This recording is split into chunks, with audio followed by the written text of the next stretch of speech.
Donc, on va ouvrir dans l'Évangile de Matthieu au chapitre 11. L'Évangile de Matthieu au chapitre 11. Puis on lit à partir du verset 20. Donc, je commence la lecture. S'il y en a qui veulent suivre dans la lecture, vous pouvez le faire. Matthieu 11 et le verset 20. Alors, il se mit à faire des reproches aux villes dans lesquelles avaient eu lieu la plupart de ces miracles, parce qu'elles ne s'étaient pas repenties. Malheur à toi, Chorazin! Malheur à toi, Bethsaïda! Car si les miracles qui ont été faits au milieu de vous avaient été faits dans Tyr et dans Sidon, il y a longtemps qu'elles se seraient repenties en prenant le sac et la cendre. Pourquoi je vous le dis, au jour du jugement, Tyr et Sidon seront traités moins rigoureusement que vous. Et toi, Capernaum, seras-tu élevé jusqu'au ciel? Non, tu seras abaissé jusqu'au séjour des morts.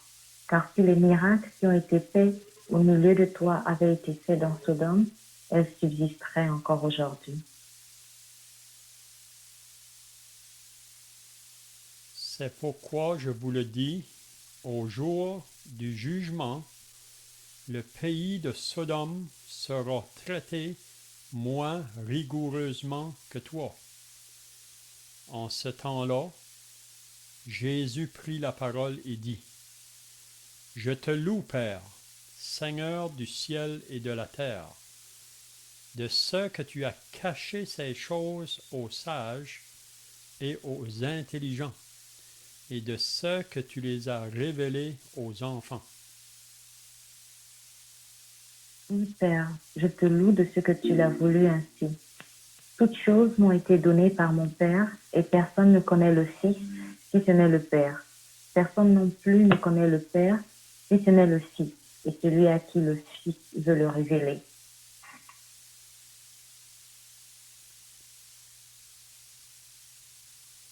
Venez à moi, vous tous qui êtes fatigués et chargés, et je vous donnerai du repos.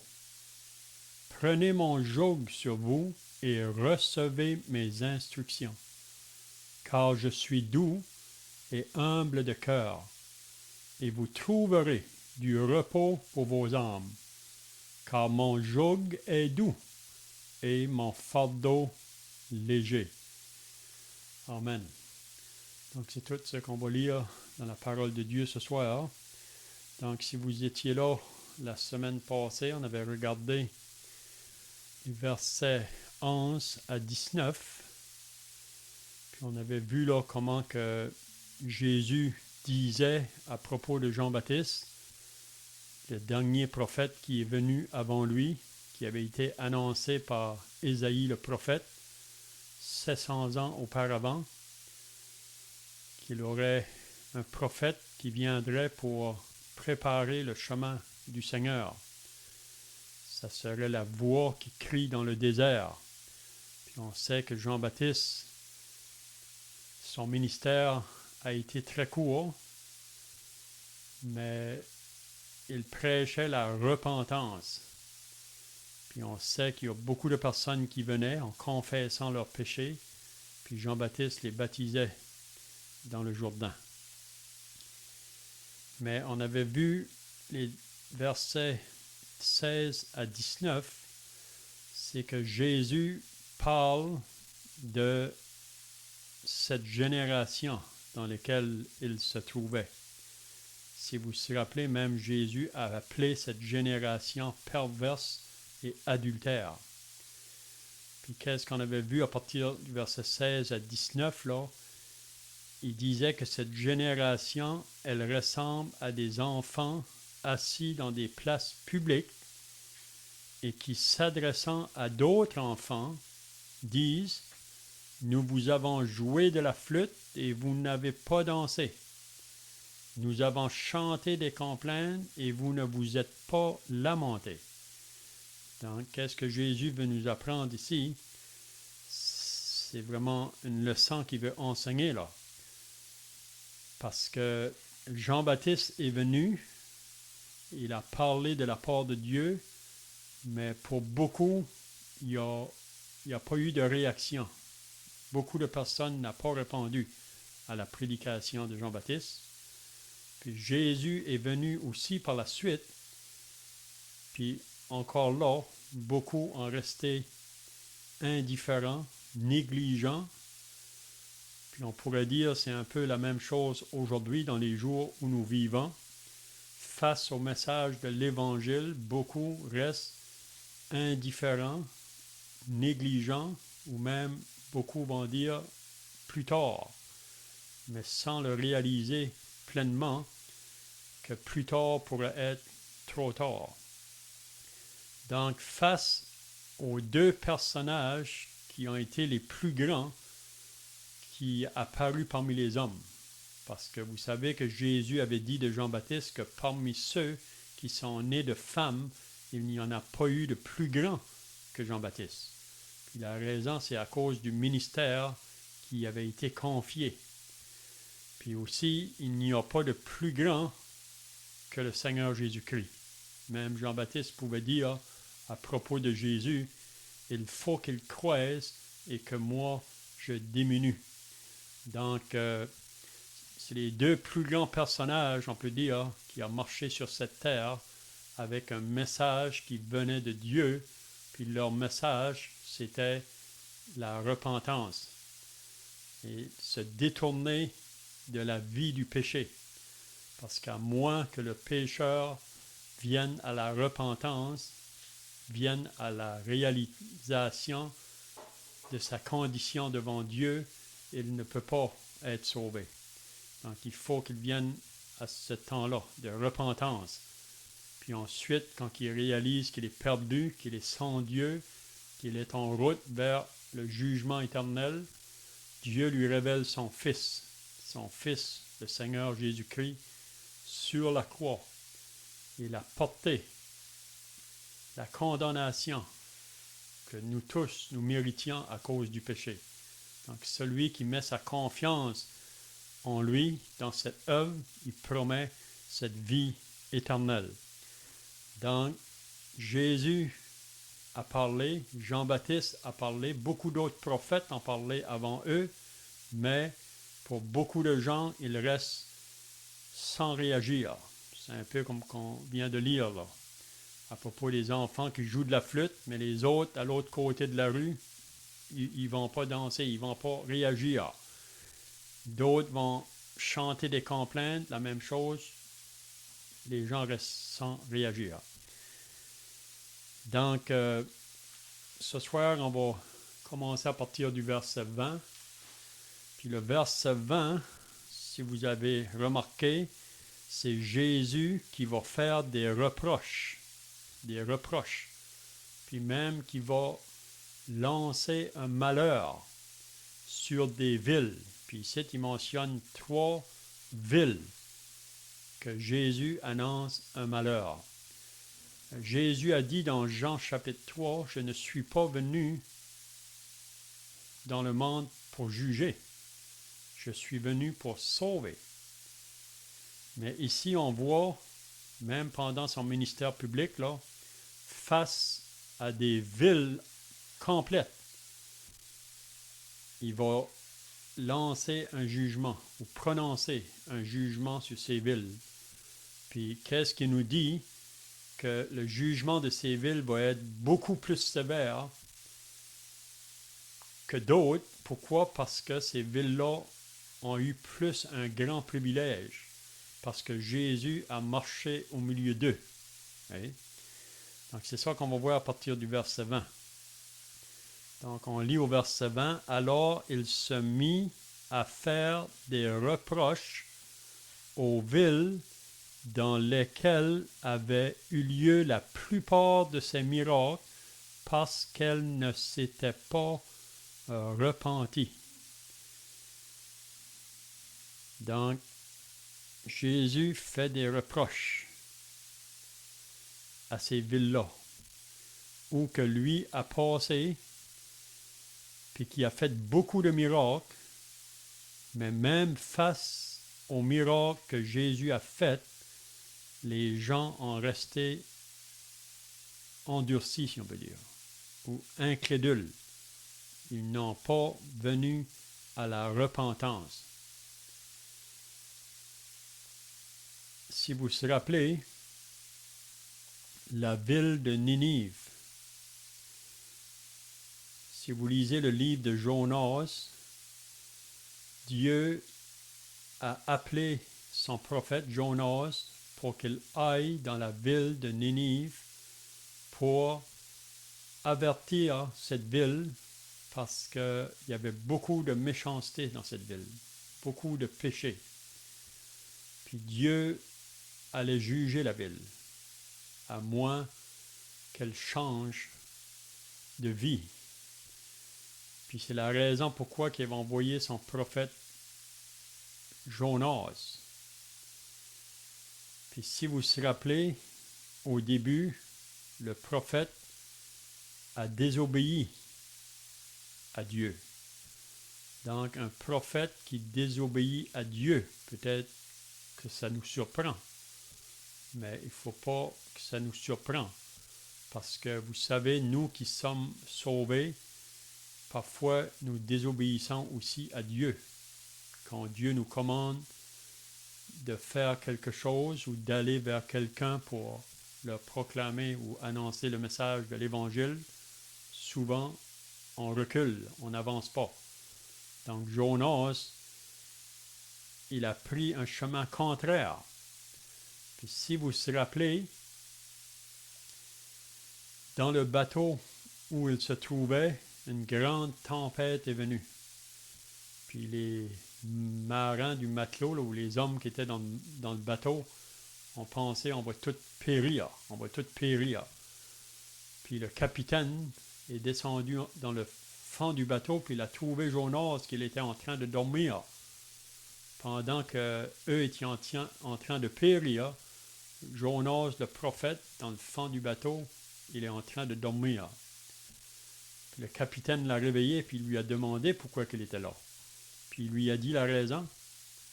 Puis c'est là que Jonas a dit au capitaine, si vous voulez que la tempête arrête, il faut me jeter en dehors du bateau.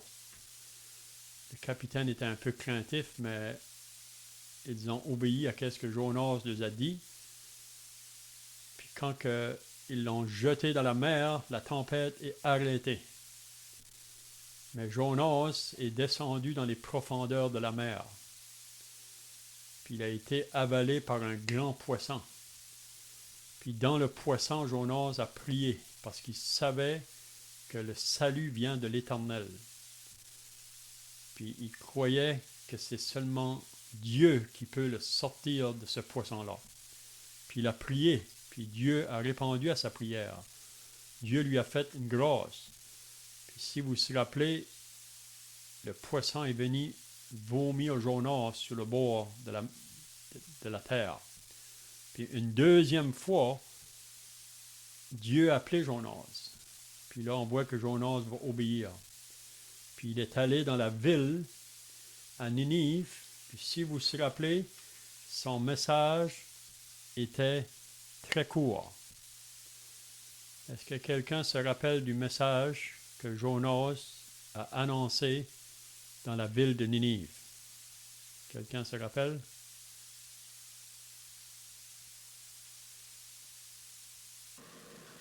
Dans 40 jours, Ninive est détruite. C'est ça. C'était ça son message. 40 jours et la ville va être détruite. Puis c'est ça qu'il criait en marchant au travers de la ville. Ça nous dit qu'il avait environ 120 000 personnes dans cette ville. Puis ça nous dit que tous se sont repentis, tous, du roi jusqu'au plus petit qui se trouvait dans la ville, ils se sont tous repentis. Puis Jésus a dit dans Matthieu 12, là, le chapitre suivant, si vous lisez à partir du verset 41, Jésus a dit, les hommes de Ninive se lèveront au jour du jugement avec cette génération et la condamneront parce qu'ils se repentirent à la prédication de Jonas. Et voici, il y a ici plus que Jonas. Donc Jésus nous dit un peu qu'est-ce qu'il dit là, dans le chapitre qu'on a lu ce soir, que les gens de Nénive, au jour du jugement, ils vont se lever.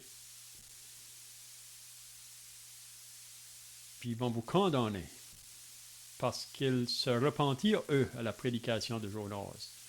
Mais Jésus dit ici, vous avez plus que Jonas. Donc Jésus fait ces reproches-là à ces villes, là où il a fait beaucoup de miracles, mais qu'elle ne s'est pas repentie. Donc ça, c'est vraiment le mot qu'il faut retenir là, la repentance. À moins d'une vraie repentance, le pécheur ne sera pas sauvé. Donc ici, il va mentionner maintenant des malheurs. Et, premièrement, il va dire malheur à toi, Chorazin. Donc ça, c'est une ville qui se trouvait autour de la Galilée. Il dit ensuite malheur à toi, Bethsaïda, car si les miracles qui ont été faits au milieu de vous, donc Jésus a fait beaucoup de miracles dans ce lieu-là. Donc, c'est ça qui prouve que même avec les miracles, parce que vous savez, beaucoup de gens nous disent souvent, quand on leur parle de l'Évangile, que si moi je ne vois pas, je ne crois pas. Mais ici, ces gens ont vu, mais ils ont resté quand même incrédules. Donc, c'est ça que Jésus nous fait comprendre ici. Donc, il dit, malheur à toi, Chorazin, malheur à toi, Bethsaïda, car si les miracles qui ont été faits au milieu de vous avaient été faits dans Tyr et dans Sidon, ici, il parle de deux autres villes, mais qu'eux n'ont pas eu le privilège que Chorazin et Bethsaïda ont eu. Ils n'ont pas vu le Seigneur Jésus marcher au milieu d'eux en faisant ces miracles. Mais Jésus dit que si ces villes-là avaient été, que les miracles qui ont été faits à Chorazin et Bethsaïda auraient été faits là, il y a longtemps qu'elles se seraient repenties, en prenant le sac et la cendre. Puis le verset 22, il reproche maintenant, 23 plutôt, et toi, Capernaum, vous savez que c'est là que Jésus s'est installé à un moment donné, là, après qu'il a quitté Nazareth. Vous savez que même la ville de Nazareth, si vous vous rappelez dans Luc au chapitre 4, quand que Jésus est allé là à Nazareth au début de son ministère, il est allé dans la synagogue, puis ils lui ont demandé de faire la lecture ce jour-là dans la synagogue. Puis la lecture qu'il a prise, c'était dans le prophète Ésaïe, puis ça parlait de lui-même. C'est une prophétie concernant lui-même. Puis si vous vous rappelez, les gens de Nazareth, par la suite, là, ils se sont mis en colère contre lui. Puis même, ils l'ont sorti dehors de la synagogue pour le jeter au bas de la montagne. Donc, dans sa propre ville à Nazareth, ils ne l'ont pas reçu. Ils ne l'ont point reçu. Donc, on pourrait dire que c'est encore une autre ville qui le jugement soit très sévère. Parce que même Jésus a grandi là, au milieu des autres. Okay? Donc, il parle de Capernaum parce que Jésus, après, a été s'installer, si on peut dire, à Capernaum. Puis là, il va dire, « Et toi, Capernaum, seras-tu élevé jusqu'au ciel? » Non. Il faut bien souligner, c'est Jésus qui dit ces paroles. Il dit, « Est-ce que toi, Capernaum, tu vas être élevé jusqu'au ciel? » Non. Tu seras abaissé jusqu'au séjour des morts ou jusque dans l'enfer. Puis il dit la même chose, car si les miracles qui ont été faits au milieu de toi avaient été faits dans Sodome, elle subsisterait encore aujourd'hui. Vous savez que la ville de Sodome était très méchante, Sodome et Gomorrhe. Mais Jésus dit ici que si les miracles qui ont été faits à Capernaum auraient été faits dans cette ville-là de Sodome, ils seraient repentis. C'est là qu'il va dire, c'est pourquoi je vous le dis, au jour du jugement, le pays de Sodome sera traité moins rigoureusement que toi. Donc, qu'est-ce que Jésus veut dire quand il dit qu'elle sera traitée moins rigoureusement que toi? Qu'est-ce qu'il veut nous faire comprendre ici? Quelqu'un a des pensées?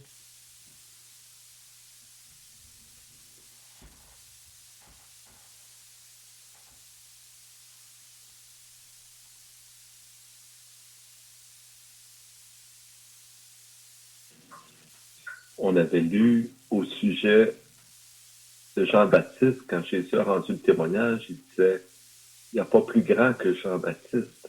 Cependant, le plus petit dans le royaume des cieux est plus grand que Jean-Baptiste. Donc, en partant, il y a une dissociation entre ceux qui sont sauvés, ceux qui iront avec Dieu ou ceux qui sont avec Dieu déjà, et ceux qui ne le sont pas, ceux qui sont contre Dieu, même s'ils sont religieux, ils ont l'impression d'être avec Dieu, mais s'ils ne croient pas à la parole, s'ils n'ont pas reçu le pardon de leurs péchés en Jésus-Christ, qu'importe leur religion ou leur philosophie, ils sont perdus, ils sont condamnés. Donc, il y a ces deux grands groupes, si on veut. Et après, si on veut y aller de façon plus particulière, d'être condamné, c'est une chose, mais même au niveau de la condamnation, il y a comme un degré, si on veut.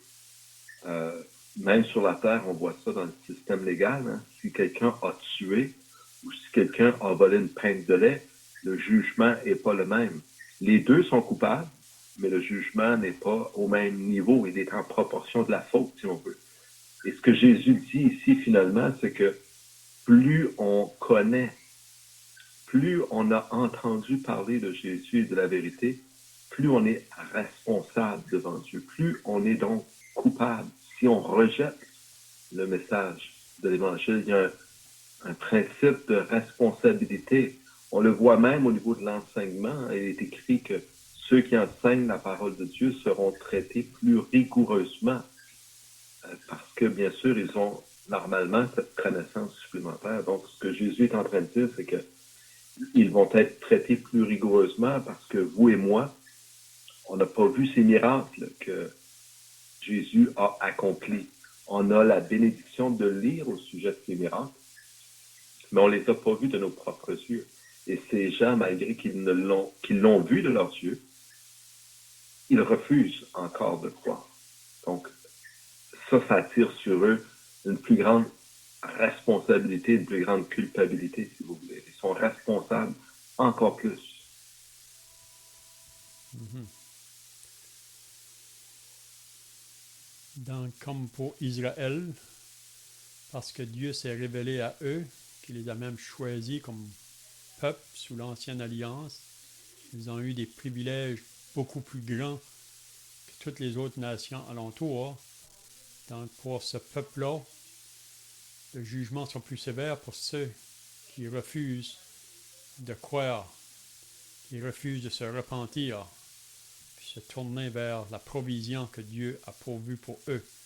On pourrait dire aussi aujourd'hui, les enfants qui sont élevés dans des familles chrétiennes, mais qui vont juste tourner le dos pour aller se réjouir dans les choses de ce monde, ou peut-être qu'ils vont simplement négliger ou remettre à plus tard en pensant qu'on peut régler ça quand que nous on va vouloir, mais souvent il est trop tard. Mais je crois que le jugement même pour un enfant élevé dans une famille chrétienne sera plus sévère que pour des enfants qui n'ont jamais eu ce privilège-là d'être sous l'écoute du message de l'Évangile même. Donc c'est ça qu'on apprend ici, c'est très solennel vraiment. Qu'est-ce que Jésus nous dit ici? Que ces villes où il a fait beaucoup de miracles, ils ne se sont pas repentis. Ça veut dire qu'ils n'ont pas changé d'attitude envers Dieu ou qu'ils ne se sont pas mis d'accord avec la pensée de Dieu. Donc, je ne sais pas si vous avez d'autres pensées ici, là.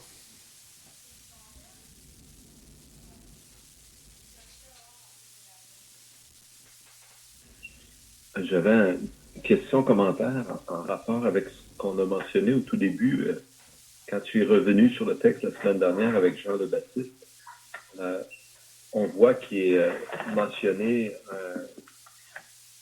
que ils ont joué de la flûte, ils ont pas écouté. Et je voulais juste dire qu'au sujet de Jean le Baptiste, Jésus dit, bon, Jean le Baptiste, Jésus tenait avec des gens de mauvaise vie, alors que Jean le Baptiste, lui, il est venu sans manger, sans boire, etc., mais ils n'ont pas voulu croire dans les deux cas. Donc, dans un cas comme dans l'autre, ils ont rejeté. Je voulais juste mentionner, Jésus parle de façon générale en disant cette génération. On pourrait essayer de définir c'est quoi cette génération. Dans le sens que si on regarde dans Matthieu, au commencement, au chapitre 2, je pense, de Matthieu, chapitre 3, en fait, on voit Jean le Baptiste qui était dans le désert et les gens sortaient des villes, sortaient de Jérusalem et ils allaient voir Jean le Baptiste et écouter sa prédication. Et Jean leur disait ce qu'il en était. Et on lit aussi que, voyant venir à son baptême beaucoup de pharisiens et de sadducéens, c'est à eux qu'il a dit en race de vipères. Qui vous a appris à fuir la colère à venir? Produisez donc du fruit digne de la repentance et ne prétendez pas dire en vous-même, nous avons Abraham pour père. Donc, il y avait dans la foule une reconnaissance de qui était Jean le Baptiste dans le sens qu'il était un prophète. On voit la même chose à la fin de Matthieu, lorsque on pose une question à Jésus, on lui demande par quelle autorité il fait ces choses. On sait que Jésus est rentré à Jérusalem et qu'il a fait le ménage dans le temple, il a chassé les vendeurs, etc. Les responsables à Jérusalem, les chefs religieux n'ont pas beaucoup aimé, comme de raison. Et là, il lui demande, et Jésus leur répond, moi aussi, je vais vous poser une question. Il dit, le baptême de Jean venait-il de Dieu ou des hommes? Donc, c'est une question d'autorité. Et on voit qu'ils n'osaient pas dire ça vient des hommes, parce qu'ils avaient peur de la foule, parce que la foule avait reconnu Jean le Baptiste comme étant un prophète. Alors, ils ont dit, on ne sait pas, en déclarant comme de raison que le baptême de Jean le Baptiste venait de Dieu. Jésus aurait pu leur dire, mais pourquoi n'avez-vous donc pas cru? Pourquoi vous n'êtes-vous pas fait baptiser? Donc, ce que je voulais dire avec tout ça, c'est qu'il y a, dans le peuple, il y a des gens qui ont reconnu qui était Jésus et qui était Jean le Baptiste, et ils ont reconnu le Messie qui venait.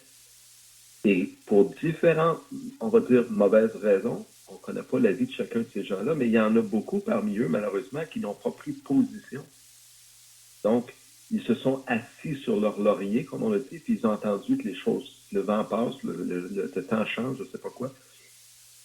Et ces gens sont coupables. Ces gens sont responsables de prendre leurs décisions.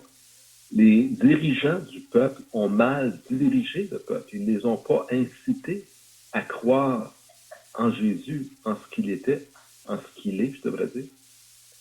Mais chacun des individus demeure donc coupable et responsable. On dirait quand il y a un mouvement de masse, les gens sont plus portés à se laisser entraîner. Malheureusement, il y a une certaine résistance dans l'homme. Quand on voit qu'autour de nous, les gens ne semblent pas croire, les gens ont tendance à dire « je suis pas pire que les autres ». Et malheureusement, c'est vrai, peut-être que vous n'êtes pas pire que les autres, sauf que les autres aussi vont périr. C'est une fausse impression de sécurité. Donc, quand Jésus parle de cette génération, c'est que massivement, ils n'ont pas reconnu Jésus comme le Christ et Jean le Baptiste comme l'envoyé devant Dieu, devant le Christ. Même s'il y en a beaucoup qui l'ont reconnu, plusieurs sont demeurés, je crois, silencieux. Et c'est pour ça d'ailleurs que, bien qu'ils reconnaissaient Jean le Baptiste comme un prophète, ils ont quand même crucifié Jésus. Et Jean le Baptiste était venu en annonçant Jésus-Christ. C'était ça sa mission. Donc, c'est parce que tu disais tout à l'heure que les gens ne croyaient pas, etc., mais il y a beaucoup de gens qui ont entendu, qui ont cru, dans mon impression, tu pourras corriger, Léon, la prédication de Jean le Baptiste, mais malheureusement, ils n'ont pas fermement pris position pour Christ. C'était ma perception là, face à cette réprimande qui se tient, si on veut, avec celle qu'on est en train de lire sur ces différentes villes. Parce qu'elles aussi, elles ont reçu un message, elles auraient dû croire, mais ils ont refusé de prendre position fermement pour Jésus. Parce que la génération que Jésus parle, c'est vraiment une génération, on pourrait dire, qui a existé là, depuis que le monde a commencé, qui sont beaucoup plus responsables que toutes les autres générations. Parce qu'ils ont eu les deux plus grands prophètes qui ont été présentés devant les autres. Mais comme tu viens de dire, quand Jésus parle à cette génération-là, là, pour la majorité, ils ont resté indifférents face au message de Jean, face au message de Jésus. Hein? Mais il y a toujours des individus ici et là qui vont répondre. Ça va un peu avec Jean 1, là. Il est venu chez les siens, parce qu'il faut toujours voir ici qu'il est toujours parmi les Juifs, là. Il est venu chez les siens, et les siens ne l'ont point reçu en tant que nation. Mais il y a des individus. Mais à tous ceux qui l'ont reçu, à ceux qui croient en son nom, il leur a donné le pouvoir de devenir enfants de Dieu.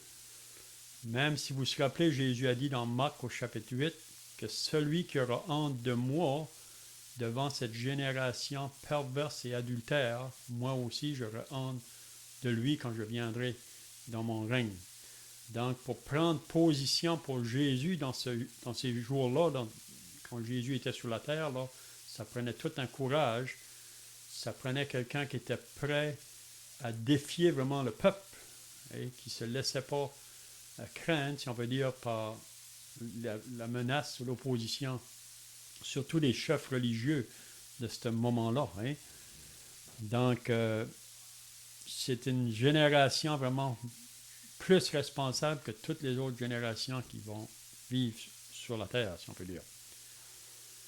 On a un verset dans Luc qui nous parle de cela aussi, c'est chapitre 12, verset 47. On lit « Le serviteur qui a connu la volonté de son maître et qui ne s'est pas tenu prêt et n'a pas fait cette volonté sera battu de plusieurs coups. Mais celui qui ne l'a point connu et qui a fait des choses dignes de châtiment sera battu de peu de coups. Et il sera beaucoup redemandé à quiconque il aura été beaucoup donné et on exigera plus de celui à qui on aura beaucoup confié. » Donc, c'est cette même pensée qu'on vient de lire que Jésus est en train d'exprimer ici avec ces villes qui ont beaucoup reçu. Elles devraient donc rendre du fruit en conséquence. On sait que Jésus a maudit le figuier quand il est venu pour se prendre des figues dedans, il n'y en avait pas. Et que le figuier s'est desséché. Donc, c'est une chose normale qu'un figuier donne du fruit, mais il n'y en avait pas. Et c'est la même chose. Dieu s'attend de nous qu'on porte du fruit lorsqu'on entend la parole. Et si on ne trouve pas de fruit en nous, il y a des conséquences. On est coupable de ces choses. Donc, c'est juste une minorité, vraiment, qui même pendant le ministère du Seigneur Jésus lui-même sur la terre, qui ont répondu à son appel, la majorité ont refusé. Hein? Puis, si on lit à partir du verset 25 maintenant, il va nous dire la raison pourquoi aussi. Parce que là, il dit « en ce temps-là ». Donc, c'est le même temps où il se trouve là. Jésus prit la parole et dit. Donc, ici, Jésus va faire comme une prière. Il va dire « Je te loue, Père, Seigneur du ciel et de la terre, de ce que tu as caché ces choses aux sages et aux intelligents, et de ce que tu les as révélées aux enfants. » Donc, on voit plusieurs passages dans la parole de Dieu que les hommes sages ou intelligents, comment je dirais, on voit ça même dans 1 Corinthiens au chapitre 1, là, quand Paul a écrit sa lettre aux Corinthiens, il va leur dire au verset 26, « Considérez, frères, que parmi vous qui ont été appelés, il n'y a pas beaucoup de sages. » C'est pas qu'il dit qu'il n'y en a pas, mais il dit qu'il n'y en a pas beaucoup. Pas beaucoup de puissants, pas beaucoup de nobles. Mais Dieu a choisi les choses faibles du monde pour confondre les fortes. Donc, le message de l'Évangile, on ne va pas le saisir par notre intelligence ou notre intellect. À moins que Dieu le révèle par son esprit, l'homme va rester dans les ténèbres. Donc l'homme souvent qui se pense sage, parce que c'est ça qu'il dit dans l'Épître aux Romains, se vantant d'être sages, ils sont devenus fous, parce que l'homme sage, souvent, il raisonne, ou qui a beaucoup de philosophie, beaucoup de contestation ou d'opposition, mais ils ne seront pas nombreux. Il y en aura parmi eux qui vont être sauvés, mais ils ne seront pas nombreux pour moi. Puis on peut le dire par expérience, peut-être vous avez déjà fait l'expérience aussi, si vous allez avec le message de l'Évangile, aller dans une ville ou dans votre famille, souvent les gens qui vont répondre plus vite à l'appel, c'est les gens souvent très ordinaires, les gens très humbles ou simples. Puis c'est ça que Jésus nous fait comprendre. Vous savez, avant que j'ai commencé à lire la Bible, une des raisons que je ne le lisais pas, c'est parce que la religion nous enseignait que c'est seulement les gens éduqués ou instruits qui devraient lire la Bible. Parce qu'il y a le danger qu'on peut mal interpréter. Mais lire la parole de Dieu, ce n'est pas question d'être instruit ou intelligent. Il faut que Dieu se révèle, puis se révèle seulement aux enfants. Aux simples, ça veut dire, on veut dire. Les gens vraiment qui vont être prêts à prendre la parole comme elle est écrite. C'est ça vraiment la réponse de la foi. Donc il dit, oui Père, je te loue de ce que tu l'as voulu ainsi. Donc Jésus vraiment, il loue Dieu pour cela. Même si vous lisez dans 1 Corinthiens 1, quand Paul dit que la prédication de la croix est une folie pour ceux qui périssent, mais pour nous qui sommes sauvés, elle est une puissance de Dieu. C'est juste après qu'il dit, là, c'est une prophétie d'Ésaïe, je détruirai la sagesse des sages et des intelligents. Donc, si vous lisez dans 1 Corinthiens, le chapitre 1 et 2, c'est vraiment ça qui est révélé là. Qu'est-ce qu'on peut apprendre dans ces deux chapitres-là? C'est que le chapitre 1, on peut comprendre qu'on ne peut pas obtenir le salut par la sagesse humaine ou par la sagesse de l'homme. Ça, c'est le chapitre 1. Le chapitre 2, on pourrait dire qu'on ne peut pas présenter le salut par la sagesse de l'homme ou la sagesse humaine.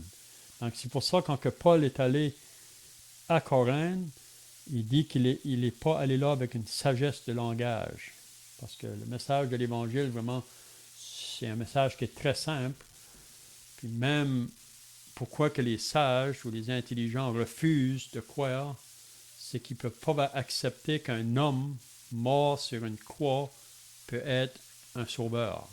C'est même que l'homme peut penser. Donc, je te loue, Père, de ce que tu l'as voulu ainsi. Donc, je ne sais pas si vous avez d'autres pensées ici, là.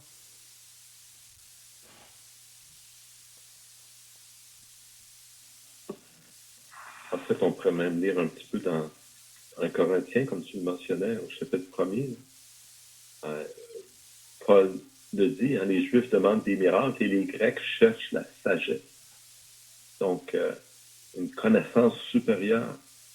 Mais Dieu se révèle et les gens qui lisent simplement la parole et qui la croient sont ceux qui vont être sauvés. C'est pas une histoire très compliquée. On est coupable, on est pécheur. Ça, je pense que tout le monde peut voir ça assez facilement. Et si on est coupable et on est pécheur devant le juste Dieu, juge qui est Dieu, forcément, on doit arriver à la conclusion qu'on va être condamné. On va être reconnu coupable. C'est logique. Si on est coupable, Dieu ne nous déclarera pas innocent. Cependant, Dieu a condamné son Fils à notre place. Il sait qu'on est coupable et que Jésus n'est pas coupable. Donc, c'est toute la logique de l'Évangile qui est quand même quelque chose d'accessible à la pensée humaine, quelque chose qui est à la portée des gens. On n'a pas besoin d'être supérieur en sagesse. Et même que Paul dit, hein, nous prêchons Christ crucifié, un scandale pour les Juifs et une folie pour les païens, mais la puissance de Dieu et la sagesse de Dieu pour ceux qui sont appelés, tant juifs que grecs, car la folie de Dieu est plus sage que les hommes et la faiblesse de Dieu, si on peut appeler ça, Paul utilise ce langage-là, est plus forte que les hommes. Ça veut même dire la faiblesse de Dieu est plus forte que la force des hommes, de toute façon. Donc, c'est vraiment une folie pour les hommes, la croix. Mais quand on croit, lorsqu'on reçoit le message de Dieu, c'est un message qui est très simple et qui est accessible au cœur des hommes. Mais l'homme voudrait s'élever parce qu'il fait sa connaissance et sa gloire, ce qu'il croit faire sa gloire et sa sagesse. Et par cela, il se ferme lui-même la porte au salut, refusant de croire simplement ce que Dieu dit. Donc, c'est de recevoir et d'accepter ce que Dieu dit. Mais l'homme instruit se croit au-dessus de ces choses.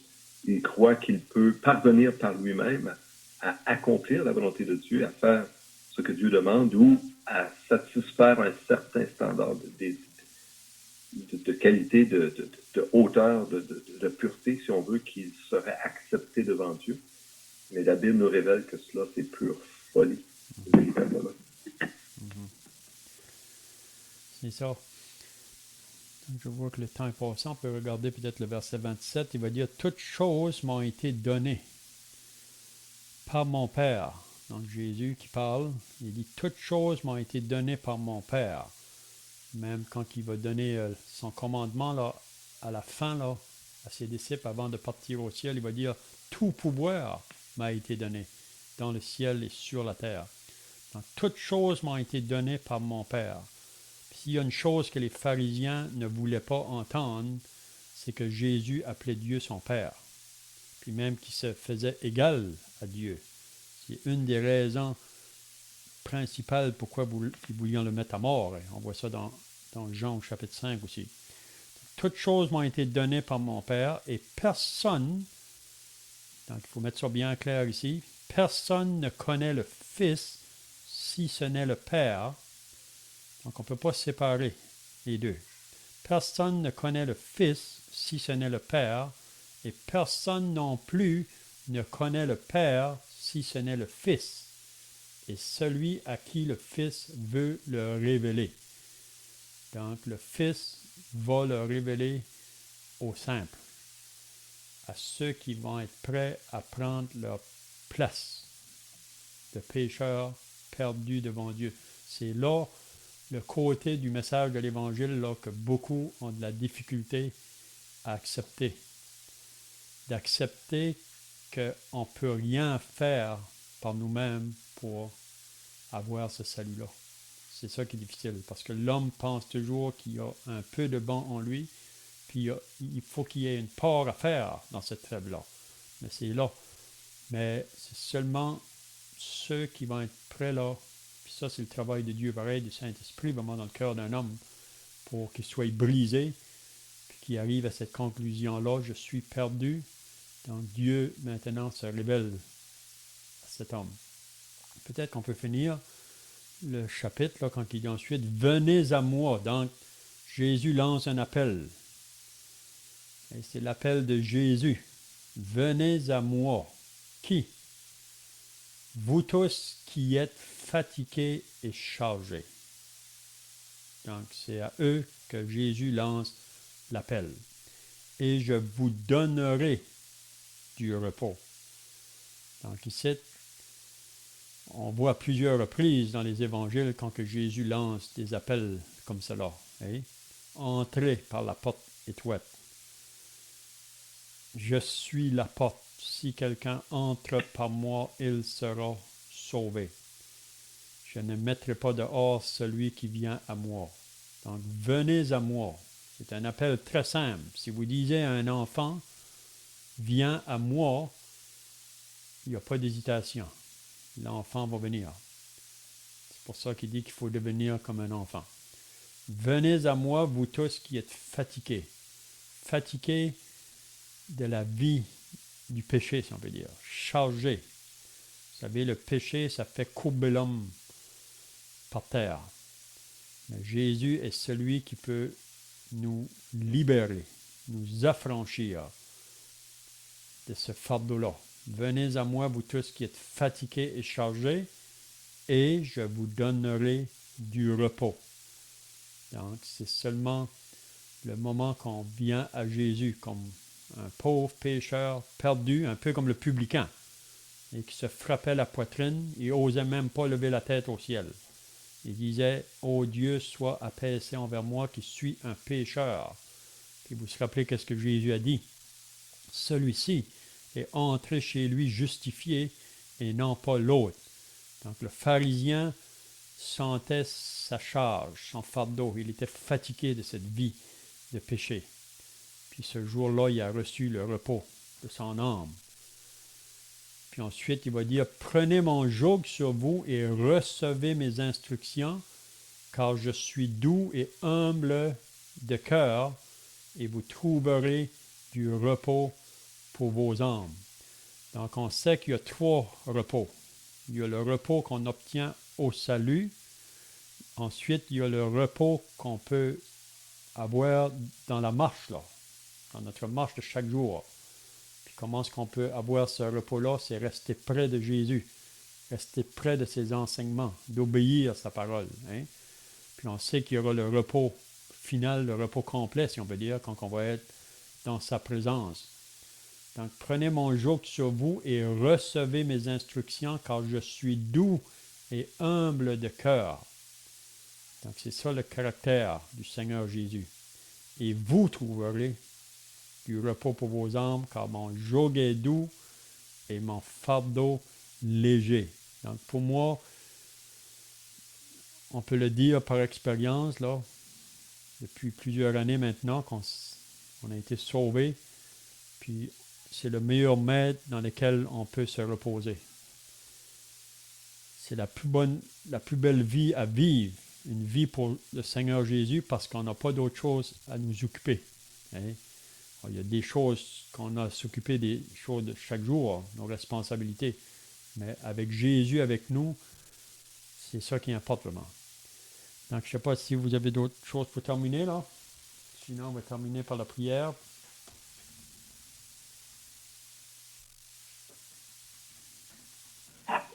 Je te laisserai rentrer là-dedans une autre fois, Léon, si tu le veux, parce que j'avais à l'esprit le texte en Romains 9 qui dit « J'ai aimé Jacob et j'ai haï Ésaïe ».